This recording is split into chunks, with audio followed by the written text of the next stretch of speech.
So the other day I was in the woods and I found this really cool branch that had been infested with these burrowing beetles, and they left all these really cool pathways on the branch.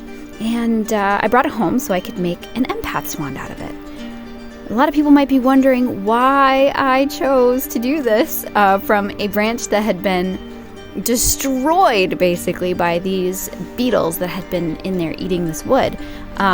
Some people might think that using something that had been infested with beetles would bring negative energy. However, I think it's important to remember the significance of our own polarity.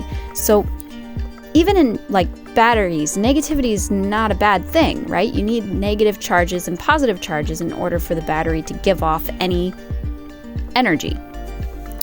And darkness serves an important role in our lives. A seed has to spend time under the ground in darkness before it can sprout into light. An embryo, the seed of life, has to spend time in the darkness of the womb before it can be birthed into reality. And a lot of the detoxing and releasing and healing that we do is done in our sleep or in meditative states.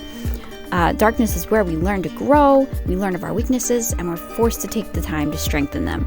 So even in people, when we experience the brokenness of others, which oftentimes damages us, that brokenness serves a purpose in our life. Much like we despise the narcissist that's attracted to and can ultimately destroy the empath, we don't particularly like or value the burrowing beetles that can ultimately destroy whole forests if not addressed. But what many of us don't realize is these beetles and toxic people in our lives are there to show us where our weaknesses are. If a tree is attracting these destructive insects, it's usually because there are undealt with issues which need addressing. It's the same with us. So in a forest, this could be that there's too much dead or dying wood surrounding the tree. And in us, it could be that there's too many toxic people surrounding us, right? So we have to ask ourselves, is our compassion causing us to allow the wrong people too much access to us? So with empaths, a lot of times we have this common issue where we tend to want to give people the benefit of the doubt. We give people too many chances, and we're too open with people that have proven that they're untrustworthy. These lines in this branch serve as a reminder that if you do not remove the dead wood in your forests, it will not only harm you, but it's going to harm other people in your life as well. Also, if trees don't have the proper spacing, they're not getting enough nutrients or enough sunlight, or they have any open wounds, these are other things that could be attracting destructive insects. And empaths have similar struggles. Again, we struggle to make space for ourselves or to take the necessary time to ensure that we're getting what we need. And we have a lot of unhealed trauma. So again, these beetles and the cryptic markings that they leave behind are great reminders to us that we need to give ourselves the same love and attention that we're giving to others in our life. If we can bring it all into balance, we're not going to be attracting toxicity into our lives anymore. And instead, the people that we do reach out to help are going to be the type of people that are empowered by our love and care instead of enabled by it. So this is my absolutely favorite store. It's so cute. They've got so many cute crystals and these little info cards that you can read and educate yourself on what each crystal is good for while you're shopping.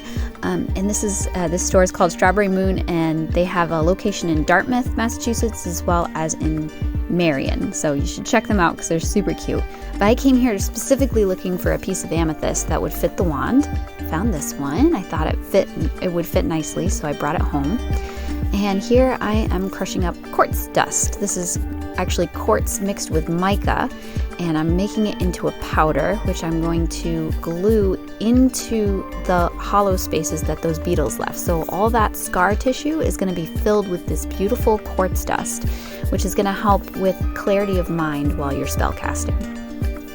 So the reason why I picked amethyst is because amethyst promotes the opening of your third eye.